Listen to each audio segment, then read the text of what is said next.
grab me a beer and grab him a coke. We bout to sit for an hour, bullshit and tell jokes. And please don't mix it up, cause he done sobered up. Brandon T Comedy on your social media feeds. And Brandon Tassif is your ex-drinking buddy. Brandon Tassif is your ex-drinking buddy. Brandon Tassif is your ex-drinking buddy. Brandon Tassif is your ex-drinking buddy.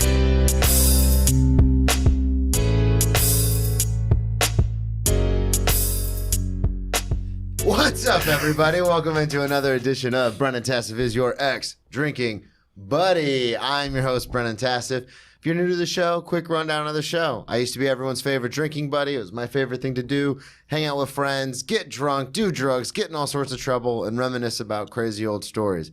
I am sober now, but that is still one of my favorite things to do. Hang out with friends and reminisce. Most weeks I will be joined by a guest. This week is no exception. All the way from Jacksonville, Florida, now in New York City, Mr. Scott Sandlin. Oh, goodness. Thanks, man. It's good to be here. It's great to have you. Know, this is the second time. This is your second episode, but we're probably going to rehash some of the stuff from the first one because we can't remember what we talked about. Because it was a long time ago. It was. You were like episode number 5 or 6 for the show, and now we're on almost 100. Jesus Christ. Is it really almost that many? Yeah. What are you going to do for the 100th? I have no idea. You got to do something big. Maybe. Well, so we're here at Gotham Production Studios, as always, and they can do up to 5 mics. I was thinking about maybe having like a little fiesta. Yeah, like a little, and everyone else can drink, but you just get to watch. Just say like, what does it taste like, guys? We could just sit there and describe it to you the whole time. Plug everything up front. You do comedy. You are a comedian. I've done the jokes with the microphones in front of the crowds of people. Yeah. Tell everybody where they can find you. Mainly wherever the hell Brennan's gonna be, because I just got here. Yes, you did. We're gonna talk about it. Yeah, I'm new to the scene. You want to plug any of your social media or anything like that? Yeah, I mean it's just at Scott Sandlin on my Instagram, and what's my Twitter? Scottington? Yeah, it is Scottington. I remember that. Yeah, kind of posh, you know? Yeah. I don't know why I went with that way back in the day, but I guess college-age Scott was like, let's be a little fancy. So many dumb things. I know. My brother's nickname in high school was Massive Tassif. Massive Tassif? Yeah, and so cool. I thought it was the coolest nickname. Yeah, and I do like a bit about it, and I was like, oh, that's so cool. So when I started making emails and stuff, I just stole it and started doing like my Massive Tassif at hotmail.com and stuff. You just stolen valor. Yeah, exactly. So was he in the military too? No, not okay, at all. okay.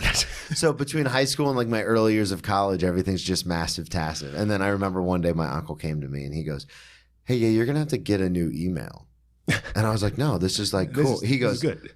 No, you're gonna need to get a new email." And I was like, I guess the era of Massive Tassif is over. So my first ever email, I got it, I think, when I was probably like, 11 or 12. And this is the most embarrassing thing because it's still, so you have an iPhone. Okay, let me just tell you what the email is. The worst part, actually, no. Okay, so this is what it is.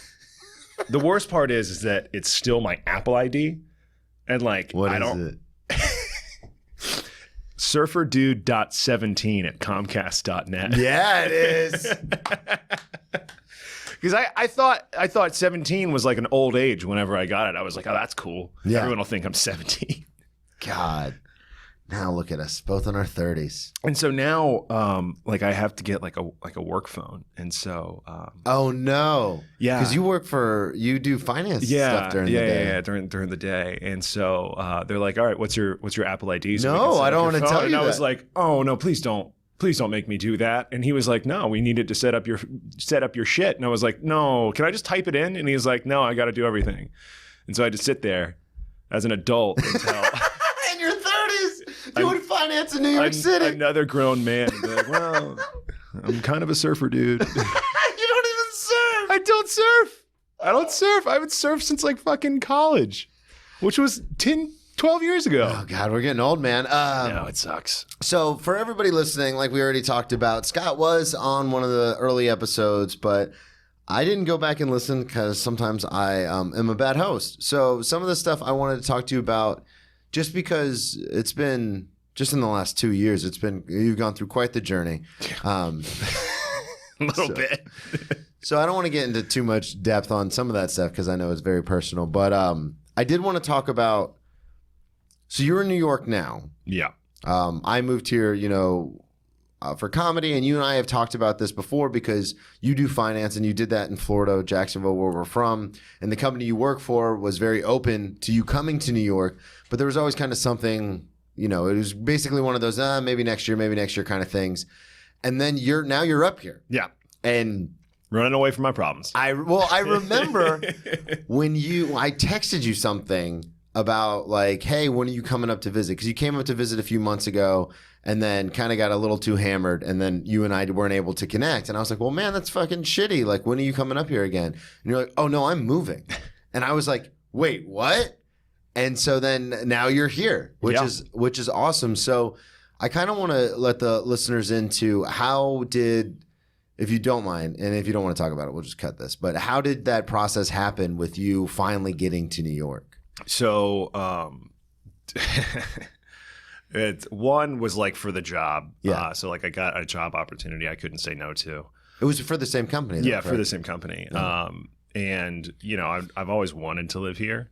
You and I have talked about that. Yeah. So I've always wanted to move to New York. I actually signed a contract right before COVID started to do a different job for the current company that I work for to come up here. But then, fucking COVID happened and I got into a relationship and then we bought a house together and then I was like, all right, I'm not fucking going to New York anymore. Well, yeah, because the person you were with wasn't a huge New York person. No. She's like, literally, I'd go anywhere with you but New York. And I was like, well, shit. That's kind of the one. Yeah, because I remember you guys came into dinner one night and I was taking care of you. And I was like, I'm going to New York. You're coming, right, buddy? And you just kind of looked at her and you're like, no, I'm not coming. Nah, she's not a fan.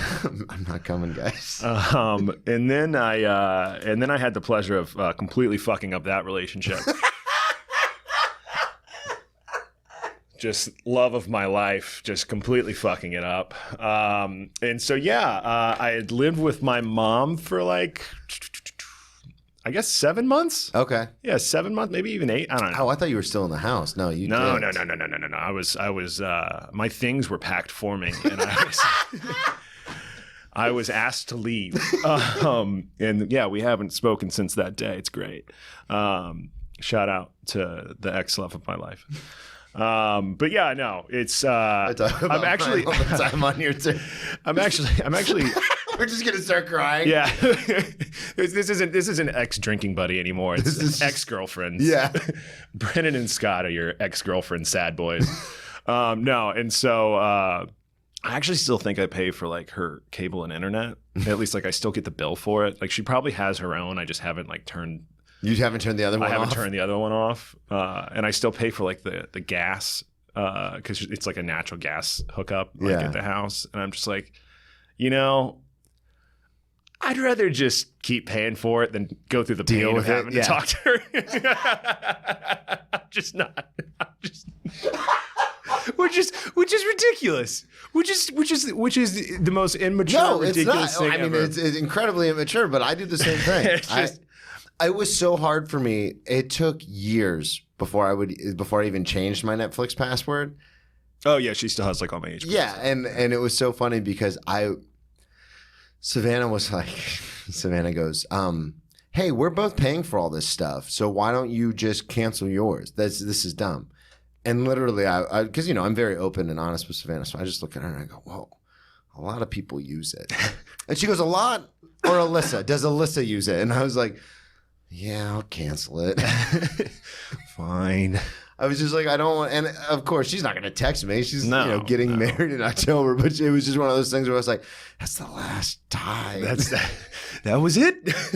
Now it's all gone. No, but so that happens, and so that happens. And blessing in disguise. Blessing in disguise, as they say on your mom's house. So then I was like, okay, well, I want to stop living with my fucking mom, as great as she is. Shout out Lynette.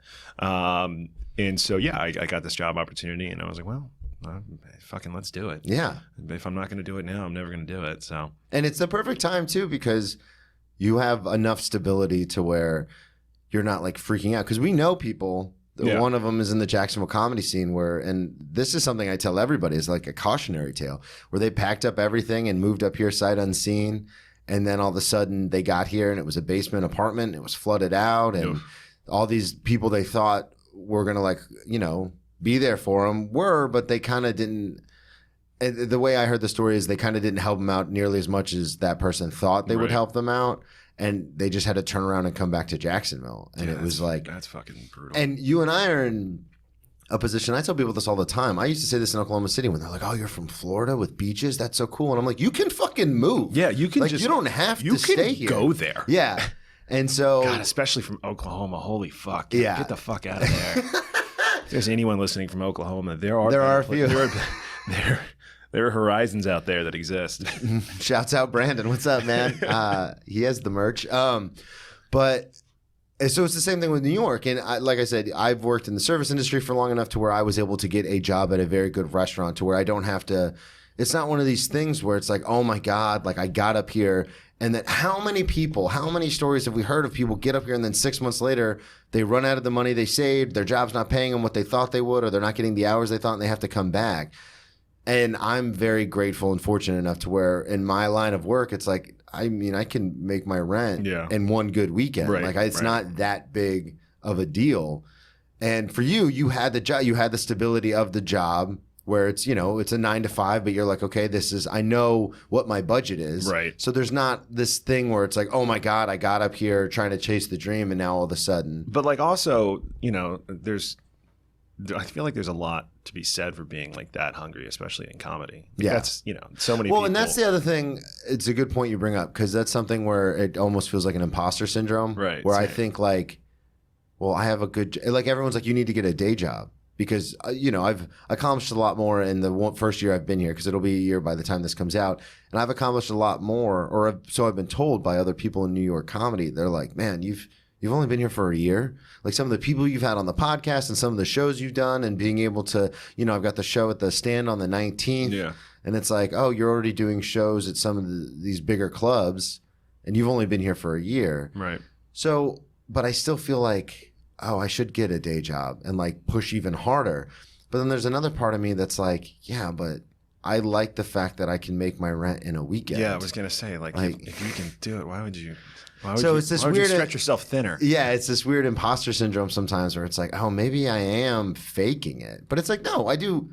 Like yesterday, I did 6 open mics because I had 3 new bits I wanted to work out. Right. So I just did 6 open mics trying to work out those 3 bits, and it's like, oh, wait, I'm doing whatever the fucking everyone else is doing. All right. Exactly. You just happen to do it like during the day or like the evening before you go to work instead of, you know, like sitting around Brooklyn until 2 a.m. So you I wanted to, because I don't think we touched on this last time, because you do have a plethora of ex-drinking buddy stories. You had another trip to Colombia, which we're going to get into. I want to get into some of your adventures since you just moved into New York. But before we do any of that, I don't think we talked about the first time how you even got into to comedy. And so that's something that I was interested in because as long as I've known you and as close as we are, I was thinking about it and I was like, oh, I don't know what drives Scott for doing comedy.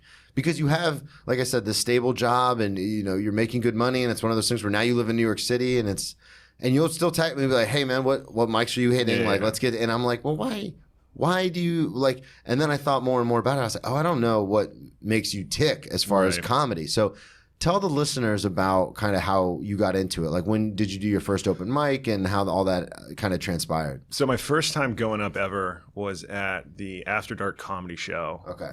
When they let people like just randomly from the audience do like a minute if they wanted to do a minute. And why were you there? Or how did you even? So my buddy Michael Lane, actually, I think he like knew Buck or something. Yeah, he used to work at Tap of That. Yeah. And so excuse me. He was like, yeah, I don't know. They do the show. You know. So you knew Michael before you had any? Oh, dude, I've known Michael since I was like fucking 5. Okay. Yeah. So I've known him like almost my whole life. Okay, so because I know him from when we used to do the Tuesday open mic at Tap of That for that little stretch, and he was working there. That's how I met him. But you knew him way before. So he knew the comics, and he was like, hey, they're doing this show. Yeah. And then so I like had this joke that I had that I wrote. Oh God, what was the first joke that I wrote? I think it was my hate breaking up with girls one. Okay. Because so at the time, like I wanted to, well, first of all, I've always wanted to get into comedy. Like I thought I was funny, Did you watch a lot of stand-up? Because this is something Yeah. I'm always interested in. Okay. Yeah. Because sometimes people are like, yeah, you know, I wanted to do comedy writing, or I love Seinfeld, or I liked comedy movies. But for you, you knew what stand-up was. Yeah. So the first album that I ever heard was Dane Cook's "Harmful If Swallowed." Yep. And you and I have talked about that. Yeah. Because that's the reason I started doing comedy. Right. And I was like 7th or 8th grade, maybe 9th. Who knows? It doesn't fucking matter. But I memorized every fucking word to that album. I mean, every single fucking word, like start to finish. And Naughty, Kool-Aid. I know. It's, oh God. I listened to that album the other day. It's so fucking good. I re-listened to it when I first moved here because I was so like, "This is the fucking reason. This is the reason." And so I used to like talk on the phone with girls, you know, because we're old, and that was the only way to communicate. You couldn't text; it cost money. Yeah. And so I would talk on these like, you know, for hours, you know, just trying to spit some game, and I would just use every single one of his jokes, which is not I didn't realize at the time is clearly Stolen valor. Yeah, stolen valor. So I'm the valor. original stolen valor when it comes to comedy. So I didn't realize at the time that was a fucking terrible thing to do because I was 13. But yeah, it was the first, like that was like my real like introduction, and I was like, fuck, like I want to do that one day. And then yeah, one day I just had the opportunity to fucking do it, and I never stopped. And then I went down to my buddy Simon Nash. Yeah, I know Simon. Yeah. Do you know Simon through comedy, or just you knew Simon? No, so I knew Simon through fucking church, weirdly enough, when we were younger. So yeah, I've also known Simon forever. But like I went up, and then Simon was like, yeah, you know, like come down to. So you went up at the After Dark show. Yeah. So Michael tells you about the After Dark show, Yeah. and he's like, hey, they'll pull random people out of the audience. You can do a minute, and you're Yep. like, hey, I got this joke. Yep. And you did it, and you loved it. Yep, and I loved it. And I was like shaking with nervousness the whole time because of fucking course I was. Yeah. But then Simon was like, "Yo, there's this like Orlando Comedy Fest. Like, why don't you come down?" And so ended up going down to that, and he introduced me to Ziola. Okay. Yeah, and Ziola was like, "Yeah, just come out, hear the shows." And then that's it. The rest is history. And then you just started going. Yeah. God, this must have been when? 2017? 17? Yeah, 2017, maybe Okay. 2018, but probably like late 2018. Maybe. No, it would have had to been 2017. 17 because I got sober and came back into the scene in 18, and you were already in the scene and established. Yeah, so yeah, it was 2017. Okay. So yeah, yeah, and the rest is fucking history. So what? The rest is fucking history, man. I'm a legend, man.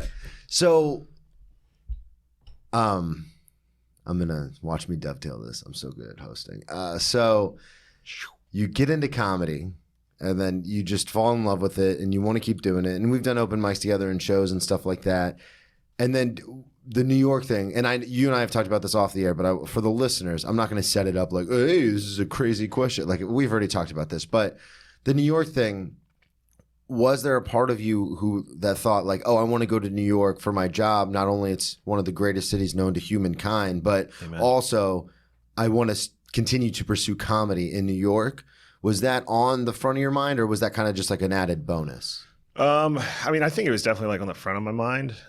Like they're like one and the same. Like I really wanted to, of course, like come up here, for work because they pay me a fucking lot more money than they do down in Jacksonville, even though it's fucking expensive as So shit. you told me how much you paid for rent, and I was like, oh my God. It makes me want to fucking throw up. Me too, every time. Oh God. And they like in Florida, they'd raise your rent like $50 or $100 up here. They're like, oh, new lease, $500, and I'm like, God damn it! But you know what sucks more than that $500? Moving. Yeah. Trying to find a place to park, and you're like, God, I got to unload this U-Haul in 45 seconds, or I'm gonna get fucking towed, or people are gonna steal my shit. Movers are the greatest thing that Yeah, I've you ever did paid movers. for in my entire life. If I there's- told you the nightmare. We did movers too, and then I hit a car on my way in, so I'm dealing with the insurance stuff down there, which I do this. I say this on stage, but now I would just be like, "Fuck you, man! The sign says no parking." Like, Yeah. sorry you parked there and I tagged you, but fuck off. You But were new. You were new. I was new. You were still kind. And I was- You yeah. still had love in your heart. You are very much like that. You're very street to people, and I go, "Give it 6 months," and you're like, "I'll never lose it," and I go, "You might." I'll never lose. And then Savannah was dealing with the dogs upstairs. So the movers just brought everything in and just set it like in the middle of our living room. And then once everything was done, Savannah was like, the fuck are we supposed to do with this? That fucking blows. But you got movers, and you don't have animals or anything, so you were Right. just there to be like, I was that staring there, at, I was just like, yeah, you guys are going to put that together? They're like, yeah, of course, we're going to put that together. I'm like, thank God, because I don't fucking know how to do that. Yeah, so for you, moving, I'm not a real man. That Like tattoos aside, tattoos and beard aside. No, like power tools, God, I don't know anything about them. Like I know kind of like how to. It's Your just dad fought in a war. yeah, he did. You don't even know how to use a drill. He didn't fucking teach me, man. He was. Don't put this on him. Oh, it's on him. It's on you, dead father. It's definitely on him. So you get here, and then what was the process like? Like we were talking about before, are you, because you're still kind of getting settled in? Yeah. And that's the thing too is I've only been here like 20 minutes. yeah, and you're There's still a box I need to unpack. I need Really? a desk. Yeah, because you've been here not even a month now, right? I think what is it? What's today? The 7th? A little like a month. I've been Like here just a month. Yeah. And it's one of those things, and I've given you, I've tried to give you, space and everything like that. Like I'm not calling you like the first week you were here, we hung out every day. Yeah, and I was like, literally all right, let me give Scott some room to breathe. And then, and I'm not very pushy because you know how I am with the mics and stuff like that. But that's why it was on the top of my mind, because it's one of those things where you come up here, you have the new position and more responsibility with work. And it turns into one of those things where 9 to 5 can really very quickly turn into like an 8 to 7 and 8 to 8 kind of thing. Yeah. So is that something that's in your head, or are you just kind of like, oh well, once I get more settled, I'll figure it out? Yeah, or... like once because like I'm doing a completely new role, so like once I figure out like what the fuck I'm doing at work, then I can like probably schedule my day better. Because like right now, like I've been like, all right, let's hit these mics tomorrow, and then. I don't get out of work until like fucking 8. Yeah. Yeah. Well, because there have been sometimes where you're like, hey, I'm going to try and move some stuff around. Yeah. My call should be over by 5, so I'll meet you at the mic at 5:30. And then you'll text me at like 7:30, like, hey, just got off that call. Yeah. And I'm like, you way underestimated that. It's like just 2 hours. Well, and like even today, like I was like, okay, I'm golden at 11. I had 3 calls pop up, and I was like, decline. I was like, I can't fucking, I appreciate you taking, no, of course. Because I texted you and I was like, hey man, I know your schedule is based, because it's mainly based around meetings and calls and stuff. So 100%. it's one of those things where if you don't have to be in the office, you don't have to be in the office. Right. Like you have a big boy job where they know you're responsible enough to get your shit done. So I was like, hey, can we do like I said noon originally because I was like, come on your lunch. And you're like, well, if we could do it earlier, that would work better. Yeah. So we scheduled it for 11. And then I was just thinking, it was like 10:48 and they were walking me back to the room and I was like, all right, Scott, what's going on? I was running. I was running out of 42nd Street. So your plan for the foreseeable future is once you get more settled, you're going to start hitting mics and stuff like that. And then Yeah, start and like doing once I shows. get like a rotation and stuff. Yeah. And then Daisy introduced me to her friend who she does the Britt? Britt, who does the Waffle House mic. Yeah, we're trying to get her on the podcast. Daisy did that super fun. Yeah, Daisy, I'm talking to you. Did that super fun thing where she's like, yeah, you should totally have her on. And then I was like, yes, send me to her social media or like tell her to reach out. And then nothing at all. Yeah, so we're gonna get you set up. I was just so I have Britt's number that I can give you. That's off air. This is all. But I am very excited. I have like I said, I kind of gave you the space the last couple of weeks, but then the last couple of days I've been kind of like, hey man, what are you doing? Like, Yeah. you want to do a mic? Let's do a mic. Because I'm like, come on, man, you've been here for a month now. Let's Get go. up. So good. I'm glad we kind of established the comedy, because I was racking my brain. And I knew the Dane Cook thing, but I was like, how did he even start doing comedy? Like I couldn't even remember. So let's talk about your first month in New York. Yeah. It's been quite the adventure. It hurts. It's painful. This place is gonna kill me. Probably. This place is gonna murder me. So you still, for the listeners, we talked about your different adventures, your Sad Boy tour for who did you do that for? Jack. Yeah. I wanted to say Jake. I knew it wasn't Jake though. Jack Sad Boy tour. We talked about you going to Columbia, Nashville, all sorts of fun adventures. So for those of you listening who did not listen to Scott's first episode, Scott likes to party a lot. I dabble. I have an issue So or two. you moved to New York, and what was that like the first couple of days? Like when I was taking you out to the stand and we were you came out to the steakhouse I worked at and you were just going It was nuts. surreal. Yeah, it was really surreal. Because like I remember like we went to the stand and then like one of the first nights, like I saw Drew Dunn and he was just like hanging out. And I was like, wait, what the fuck? Like I love Drew Dunn. Like I think he's just one of the funniest motherfuckers. Shouts out Drew Dunn. Yeah, shout out Drew. And I love having the camera. Yeah, no, you love pointing at the camera too. I love that. So tell me more about this, Scott. You're just gonna watch this and just look and be like, look how great I look the whole time. And so I don't know. It was really surreal, like being able to like sit there and like meet actual comics. Well, that's the cool thing I told you about. Yeah. Like they're just around. Right. Yeah. That I've been following for like all these years, and I'm like, oh my god. So I was like kind of like starstruck. Super pumped, and then like obviously your steakhouse that you work at is fucking stupid. So I was like, holy shit, like naked women on the wall, and I was like, this is fantastic. I love New York. Yeah. And then I woke up fully clothed day 2. And I was like, how the fuck did? Because like I never get like wake up fully clothed drunk. And you've done it a few times in New York. I've done it a few times in New York already. I can't. I don't have like the dexterity that I used to have as a young lad. To kick off the shoes, pull the socks off with your toes. Yeah. I don't have any of that. But I still made it back to my place, which I was super proud of myself. Because like I asked my roommate, I was like, hey man, like how did we get back last night? And he was like, dude, I left you like hours before you got home. Oh, really? Yeah. And I was like, shit, okay. That is the cool thing with cool thing, but also can be dangerous is you live right off of one of the major subway lines. Yeah. So you can there's like 7 different subways you can take to the stop near your house. Yeah. So you can accidentally just kind of stumble into a train. As long as it's going south, you can eventually end up. Yeah, I don't know how I figured it out, but thank God that I did. Yeah. But yeah, no, it's been, dude, it's been painful. Oh God, my buddy Zach that's here, also from Jacksonville. His girlfriend's like a club, like she knows like a club promoter or something. Yeah. And so he's always hitting me up and he's like, hey, like they got a table here, they got a table there. And like, I can't say no to free booze. Yeah. Like, especially like even like on a Wednesday. I mean, these people are trying to actively kill me. Like I'm convinced that there's a coup out for me to just be unsuccessful at work and dead within like, I don't know, 6 months or something.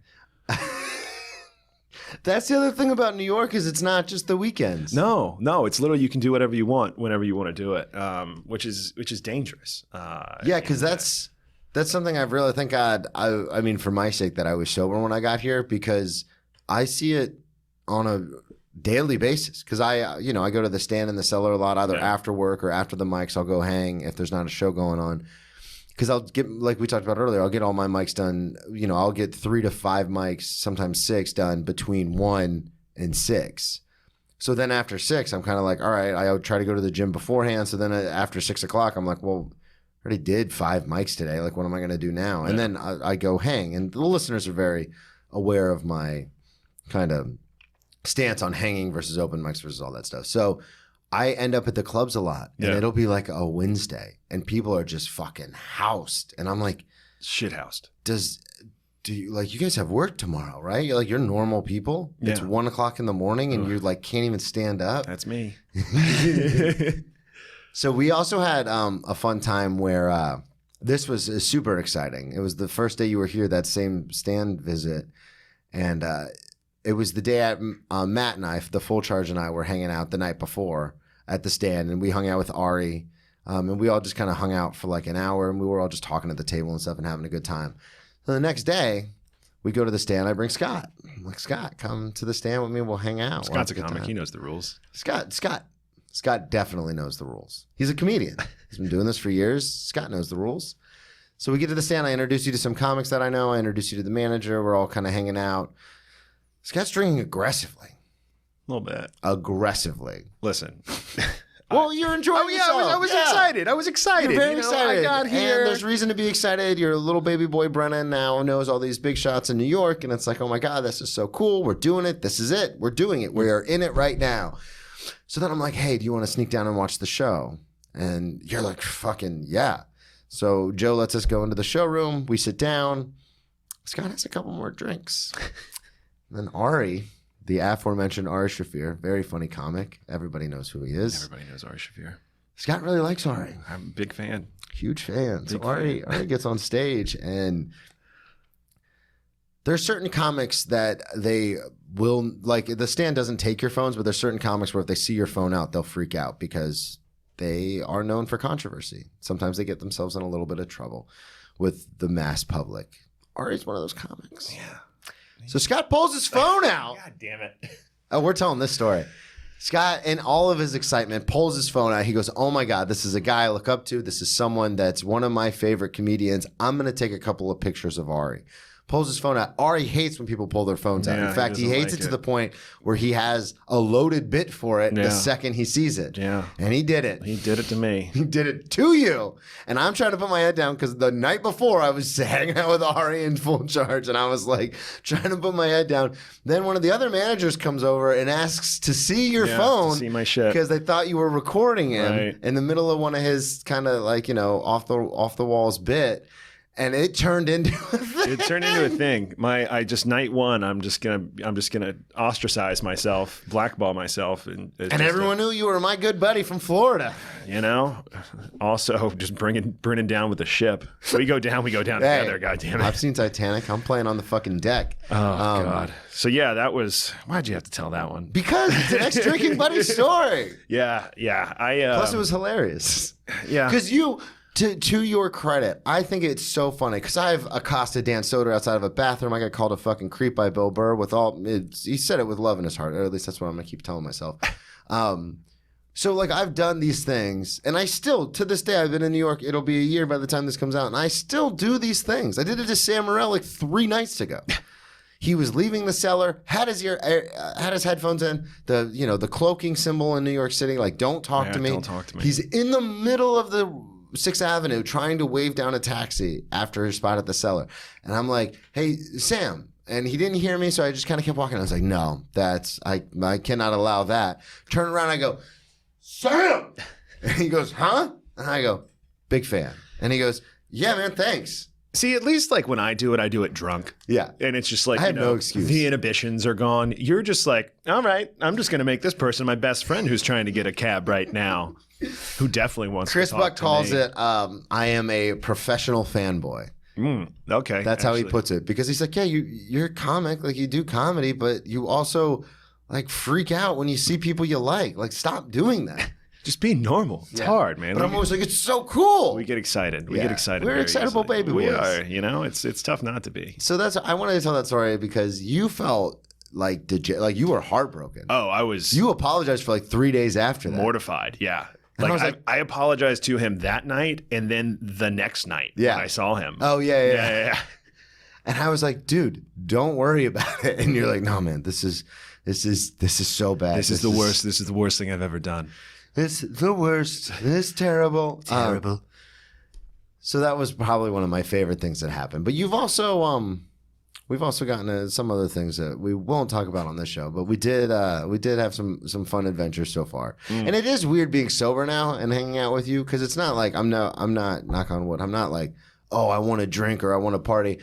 But there is a part of me that's like, yeah, it was fucking fun, man. Yeah. It was. Yeah.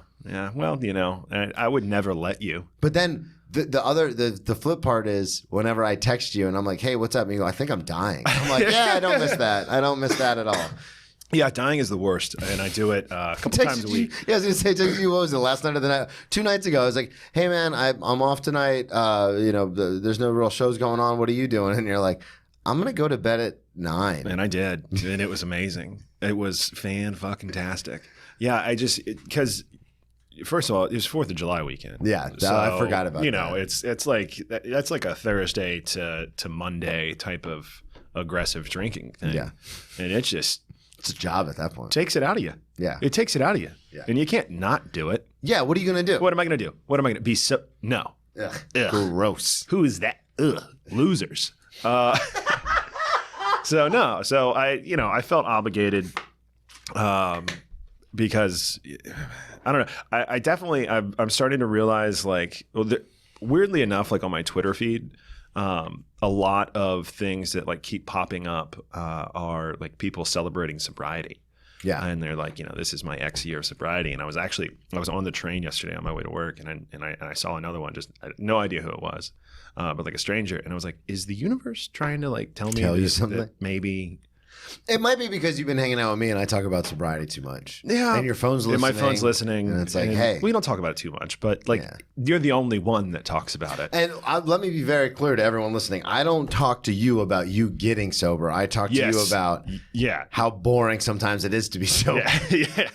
I love it. I love it because I don't wake up hungover. And I like I said, I could never have gotten to New York without it. It's, sobriety and then comedy and then kind of everything else. But it is one of those things where, like when we were in the back of the Tesla with Jose, I was kind of like, yeah, from my perspective, this looks insane. But it's also a lot of fun. It's also a lot of fun. Yeah, it's a lot of fun. You, I wanted to make it the title of the episode. What was it that you said? You hate being a stranger. Yeah. And that's one of my favorite things. If you ever do a comedy album, it has to be. I hate being a stranger. Yeah, it's it's hate being a stranger and never met a stranger. Never, because it's, I don't know. I just like being personable and like talking to people. Yeah, and that's why you're good at what you do, man. But it is weird because I'm naturally introverted. Like when I go to places and I don't know anybody, I will sit in the corner and not speak. You are you are like, no, like, hey, I'm Scott. Nice to meet you. Yeah. Hey, what's going on? I'm Scott. Like we got into I was like, oh, this is cool. I've never been. We Ubered and it was a Tesla. And I go, oh, this is cool. I've never been in a Tesla. And you're like, oh, you should see what this could do. And then the driver was kind of like, what? And you didn't know which way to take that. So you're like, oh, I'm just saying, I know we're in the city now, but I was saying that if you had like some room, you could really open it up, obviously. And you were like trying to backpedal. You're like, obviously you wouldn't do that because we're in the city. Right. And he went the other way. Yeah, he was like, oh, looks like we got some room right here. And just gunned it. And I was like, Scott, what are you doing? And you go, and that's when you said it. You said, I hate being a stranger to, and I was like, oh, this guy is like just on it with people. Yeah, well, okay. So last weekend, actually, I was coming out of I had just eaten, and I was with a friend, and we were coming out of the restaurant, and like who walks by is like these three dudes and this girl, and the three guys were all wearing FSU gear. Okay, and so they like walked past, and I was like, hey guys, go fuck yourselves, go Gators. And they like laughed and like we chucked it up in the street, like talked for a little bit. And then they were like, hey, you guys just want to come get a drink with us? And I was like, yeah, fuck it. This is so bananas. And so I literally hung out with him all night. We got fucking obviously obliterated drunk. We went to karaoke with them. I destroyed just Gold Digger. Literally random people who like they all live in Tampa or Lakeland. God. Yeah. Never met a stranger, man. Never, man. Never. And it's all because I told them to go fuck themselves. Yeah. That's, oh my God. So I wanted to, because we still got plenty of time, but I did want to get to this story because we teased it at the beginning. But you did have another trip to Colombia. I did. So I did. We talked about your last trip to Colombia in the first episode where you accidentally smuggled cocaine into Colombia. Yeah. And then got caught with it on your way back. Yeah. Which was, that's the clip actually, if anybody wants to go back and just listen to the clip. The worst 30 minutes of my life. Yeah. Yes. So what brought you back to Colombia this time? This is when you were still living in Florida. Yeah. So I wanted to do a couple things like before I moved to New York because, like once I'm up here, like I'm not fucking going anywhere. Yeah. There's no reason to. Yeah, why would I? And like Bogotá was on that list just because I had so much fun the first time doing it. So much, like it's one of the greatest places ever. And so one of my buddies agrees to go with me, and it's just him and I. And I don't speak Spanish very well. I thought didn't speak Spanish very well until we like walked out of there, and he's fucking fluent in it somehow. He's a fucking genius. It's annoying. Who is it? But yeah, so I just wanted to go back down there just because, like it's cathartic. Like same, one of the same reasons I do comedy. Comedy is cathartic for me. Yeah. Bogotá is cathartic for my fucking life. Even though it also hurts, but it's, dude, Bogotá is like one of just the greatest, most fun places you can have. Colombia in general, like those people get it. Like they're like, they fucking understand like the way to do life. Like they don't give a fuck about working. They don't, no. They're just like, we want to eat and we want to drink and then we want to nap. And it is siesta. And yeah, fucking siestas and stuff. It is just, everyone's so nice. They love white guys down there. Do they? The women. Yeah. Like, and I didn't really notice that the first time that I was there. But like this last time I was like, oh shit, like this is a thing. Like women here, I guess, want to move to America or something. Yeah. Trying to get impregnated. Right. They were all very kind to us, but we didn't get into too much philandering, if you will, this time around. We did.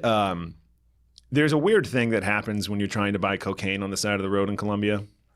And what's that, Scott? So it goes a couple of different ways. It's either you can walk up to these guys, and this is what I did the first time. You can walk up to these guys, and they have like these big candy stands. Like there's so many street vendors. Like New York, you think there's a lot of street vendors in New York? Go to Bogotá. Yeah. Fucking everywhere. Everywhere. And so there's all these like street vendors like selling different things. And so like at night you can walk up to these guys who have these like big wooden candy boxes, and it's a ruse. I'm sure they still sell the candy if you want it, but it's a fucking ruse. And so we walk. Did you ever watch Archer? Yeah. That's one of my favorite episodes where he goes, what? What does it look like? And then he kicks up the door. He goes, a ruse. Archer is amazing. Love H. John Benjamin. Better than Bob's Burgers. John H. Benjamin. Yeah. Whatever. I'm tired. I haven't had coffee yet. So you're trying candy boxes. Right. Candy boxes. So we the first time I get the guys with the candy boxes to get us the blow. There was nary a candy box to be found on my second trip. So I was like, well, fuck, like, what are we going to do? And this guy was like, we didn't understand what he was trying to get us to do, but he was trying to get us to do something, like go to like a club or some shit. And we were like, all right, we'll go to your club if you can get us Coke. And he's like, done. Yeah, we're in Colombia. Yeah, we're in Colombia. So he's like, how much do you want? We tell him like, how much Coke we want and stuff. And then he takes us to this club, and like I think that he's just like a weird club promoter type guy, and like we're just gonna go to like a standard nightclub or whatever. And so we go up this long fucking flight of stairs, and as we're like halfway up the stairs, I hear this bell ring. It's like just a jingle of a bell. Ding, ding, ding, yeah, ding. and I was like, oh, okay, that's weird. And so like we turned the That's odd. Yeah. Never heard that at a club, not followed by music. And so we turn we get up the stairs, we turn the corner, and it turns out the club that he was taking to is just a fucking brothel. Oh! Ha-cha-cha. Oh, and I was like, okay. The bell makes more sense now. The bell makes a lot of sense. I get the bell. I understand the bell. Now, what the bell does, as I'm sure you can surmise. What does the bell do, Scott? The bell signals all the women to come stand in a semicircle. Oh, yeah. I've seen Rush Hour. Yeah. So they're all displaced throughout, their area. And then they'll all come and stand in a semicircle, and they'll put you in like, whatever table they have, and you get your menu, and you get like a bottle or something. You get your menu. And so we sit down, and immediately my buddy's like, I'm gonna go to the bathroom and do a bump. And the guy decided that he was the guy that like brought us there and got us the blow or whatever. He decided he was going to go with him. And so I'm just at this like table sitting there. Just alone? Just alone. And mind you, all of the girls are still in this semicircle, and they're just fucking staring at me. Like there's no one else. It's probably like, I don't know, 10 o'clock. There's no one else in the whole place. I'm the only patron of the establishment, of the club that they have. Club. And so, and like, I don't know what to do. Like, I'm like, I don't, you're all lovely, I'm sure, but like, this is not my thing. And so they're just standing there, and my friend is taking a long time. A long time in this bathroom. And like, they bring me over a beer. He took so long. I finished an entire beer. We just got a bucket of beer. I finished an entire beer, opened my second. He finally comes back. I'm there for like 5 minutes by myself. Yeah. And Brennan, the entire 5 minutes, they're just staring. Well, and that's the thing is people always go like, oh, this took like 20 minutes or 30. Like, especially in the restaurant industry, people will be like, we've been here for an hour. And I go, you don't know how long fucking 5 minutes is. Yeah. Like, I do, like, it was so funny because yesterday I was at a mic and I didn't see the light. Like the host had to like get up and do something, and literally I just did the bits I wanted to do, and then I went to go get off, and I go, Drew, where am I at on time? He goes, oh, you're just at 5, and I go, I'm so fucking good at this. But people don't understand how long time is, right? Until you're sitting somewhere alone with everyone staring at you, right? We've done it on stage before when we bomb all the time. It happens all the time. All the time. It happens way too much. In Colombia, where these people, so like every swig of beer seems like it's taking forever. Yeah, because like, you know, I can't speak their fucking language. 2, if I talk to them, what if that costs money? Yeah. Like and also you have no idea what I don't know the protocols. Here. I don't know the protocols. There's not like a sign-in sheet. There's not like a here are the fucking rules. Yeah. There are no rules. That's a fucking problem. And so it's not until asshole 1 and random Colombian guy just come back from, you know, the Andes doing enough blow for a fucking army of Colombians that I learn, because like we sit down and he's like, you guys don't want? And we were like, no. And he goes, meh. And they just, they fan out immediately and they just go sit back down. All I had to do was say, no, thank you. Oh, all you had to do all you have to do is this. If you're not interested, say, no. No. And they go mind their business. But instead, not knowing any of this, they're just standing there waiting for you to make a decision. Waiting for me to make a decision. And they're making these faces. Obviously, they're good at their jobs. I'll give them that. And I'm just like, and I'm like looking down and like looking everywhere else. I'm like look down at my phone and then I look up and they're still staring. They got them fucking trained. So yeah, it was a weird experience, a very, very strange experience. I support sex workers, but no, not for me that night. I can tell you that. I wanted to ask you something, because this is the second time, like you mentioned, you'd been to Colombia. Do you ever get? We're gonna get kind of serious here for a second. Do you ever get worried about like the fentanyl and stuff like that? Yeah. Is that something? Do you test your stuff, or how do you? No, so I've had the same guy in New York for like 6 years now. Okay. Because I saw that happen in there was a Baltimore Raven player recently who just passed away, and then the test came back and it was cocaine mixed with fentanyl. And this is something that blows my mind. Is I understand the heroin in fentanyl because they're both downers. Same. I get so whenever I see that, I get so like knee jerk, like pissed off. Yeah. I'm like, are you that fucking greedy? You have to cut an upper with a downer that kills people. Like, it doesn't make any sense. Not to me. It doesn't make any fucking sense. And I mean, I don't know. I've been out of the game for a long time. I haven't done coke in a very long time, but it's also one of those things where it's like, why? Like when I was doing it, they used to cut it with baby aspirin. Yeah, same. And so you could tell, like it'd be like, this burns a little bit, but it's just aspirin. Yeah. But it's one of those things now where it's like, because like, what is it? I heard this on, I think it was, I can't remember where I heard it, but it's like less than a dime of fentanyl can kill you. It's not even that. It's like it's like a pinpoint. It's an insane amount can kill you. Like cops handling it or something, like DEA agents that have like handled it have like, it's like radiation poisoning almost. God, that's insane. Yeah, and this is the other thing, and you probably don't know the answer to this because you're a consumer, not a supplier, but I don't understand why you're cutting your product with that. I don't either. Yeah, no. Because it's like you're killing your market. Right. Like, why would you do that? Maybe because like if the only reason I can think of is like maybe if they cut it with a downer, then it's not as strong, so they're doing more quickly. So like, well, I was thinking the opposite. That especially when it comes to heroin, where you can cut it with just a little bit of fentanyl, and then all of a sudden you can like quadruple your product. That makes sense because it's a downer, right? Cutting with a downer, right? And it's cheaper. But I never understood why people would cut it up. Because if I did coke and it was laced with fentanyl and I happened to survive, I'd be like, this sucked. Like I'm going to somebody else now. Yeah, this was awful. Yeah, no, I've just had the same guy up here for forever. Okay.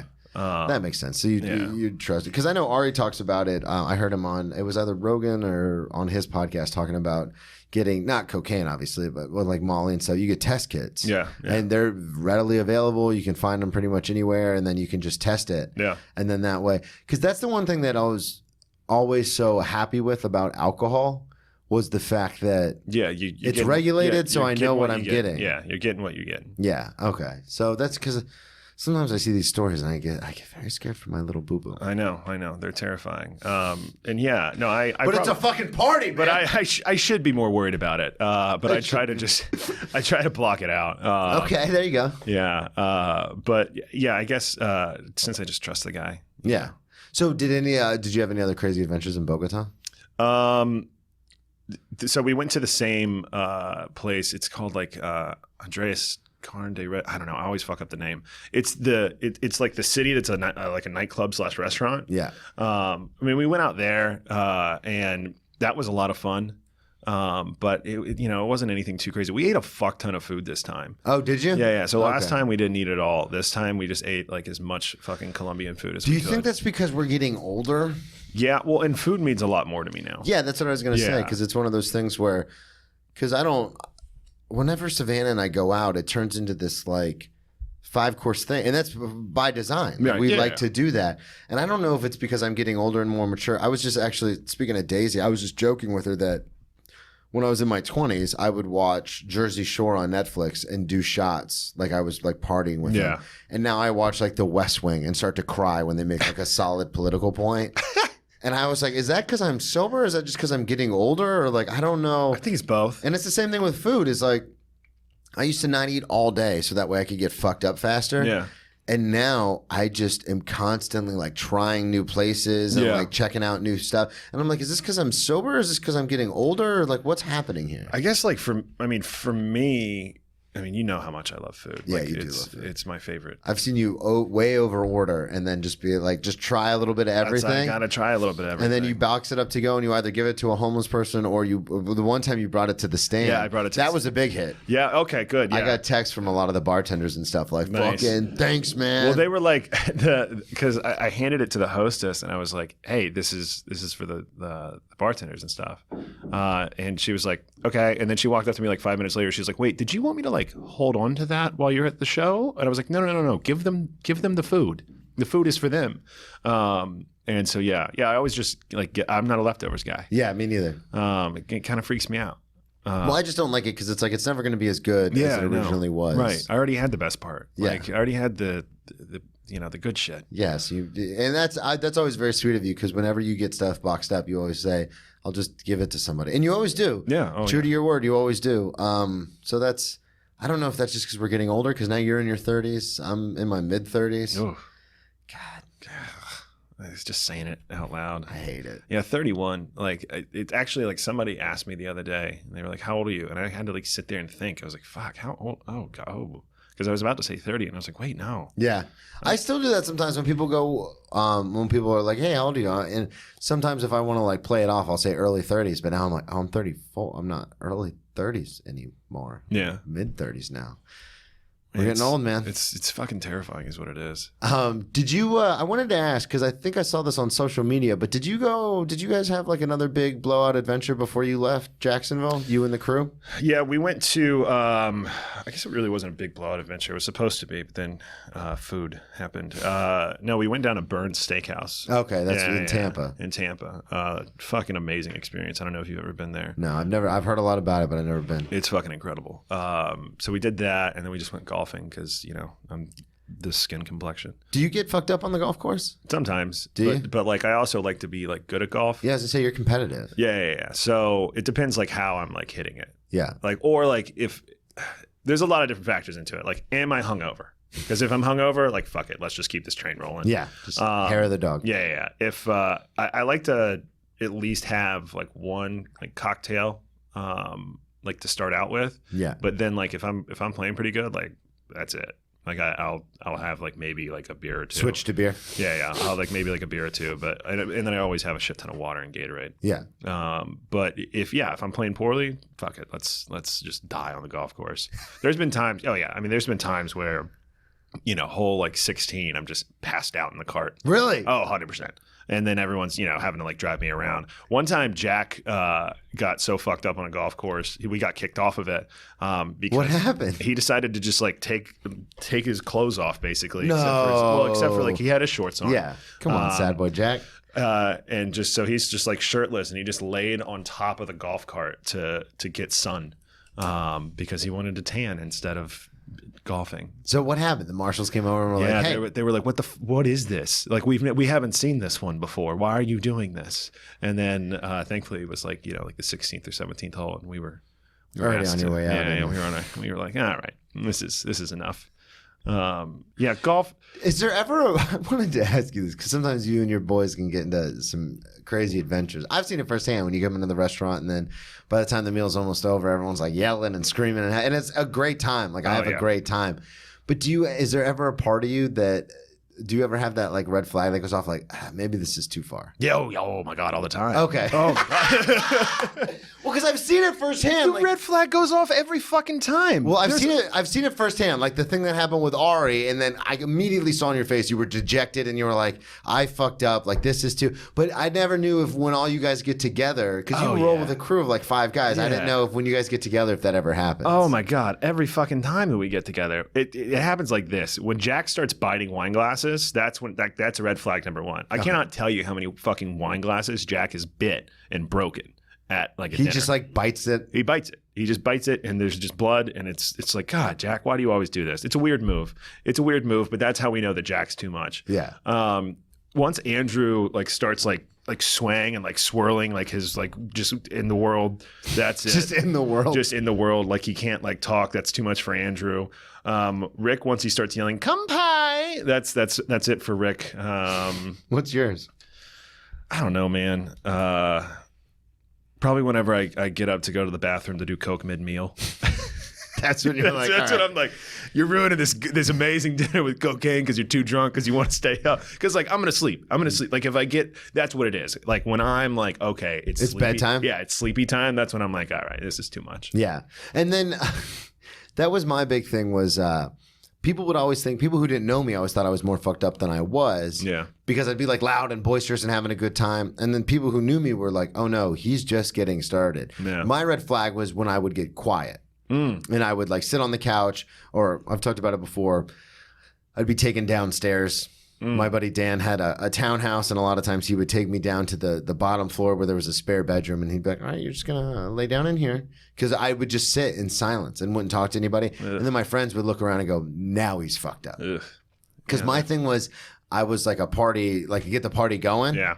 So then I'd be like, shots, let's all do shots. So I'd be doing shots for, you do 1 or 2, but I'm getting 10 other people to do 1 or 2. So I'm doing like 15, 20. So you get the party going, but you could never, you never saw the end of the party. No, never. Oh my God. Never. Because I would be, by the time it all hit me, everyone would be like having a good time and feeling it. And then I'd be gone. I was always 10 steps ahead of everybody else in the party. See, that's, I just keep going. See, I can't. I just keep going and going and going. The worst sound in the world, and I mean the world, is birds chirping in the morning when you're still awake, when you haven't gone to sleep. Oh, yeah. That is the worst sound. Thank God I don't have to worry about that in New York. But back home, there is no type of anxiety quite like watching the sun come up and hearing the birds chirp when you haven't slept. Because you're not getting good sleep. Yeah. The fucking sun is up, and you haven't gotten there yet. That is my least. It gives me like fucking chills. It gives me anxiety just hearing you say that. It's so. I've only done that. I've done that twice in New York, and I'm not drinking or anything. But one time, Savannah went out with some friends after work, and she like did that thing because she says self-sufficient. I say independent, but she's not codependent. Like we don't have to text each other all the time, which is the thing I love about the relationship. But then she'll do this fun thing where sometimes she'll be like, "Hey, like going out." Or she'll be like, hey, still at work, might go out. Yeah. Like, so just very vague, random. And I'm supposed to trust her enough to where it doesn't bother me that I don't hear from her. But there's still the anxious person in me. It's like, hey, what's going on? And she doesn't check her phone because it's in her purse and it's just in the corner. And then all of a sudden, so the 2 times I've stayed up to see the sun come up in New York it's both been in the summertime, like when we first moved here, and then recently a few weeks ago, because the sun comes up at like 5 in the morning. Yeah, it's so annoying. But it was once she went out with people from work, and it just literally, they went to this bar that just doesn't close. Yeah.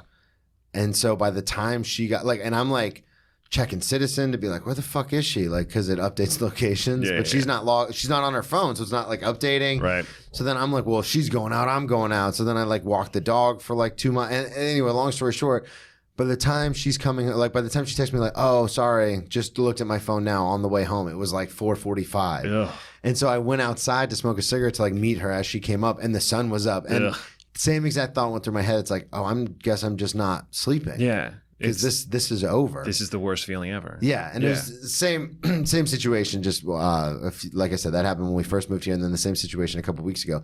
But at least this time, by the time she got home, it was only like 2 or 3, but I was kind of already awake. Mm-hmm. So then I just didn't go to bed, and then the sun's coming up, and I'm like, I lost it. I lost this whole night. It's all just gone, and sadness ensues. Do you ever do that before? Like, and then We can cut this out, but do you ever do that and then have to go into work the next day? Yeah. Oh yeah.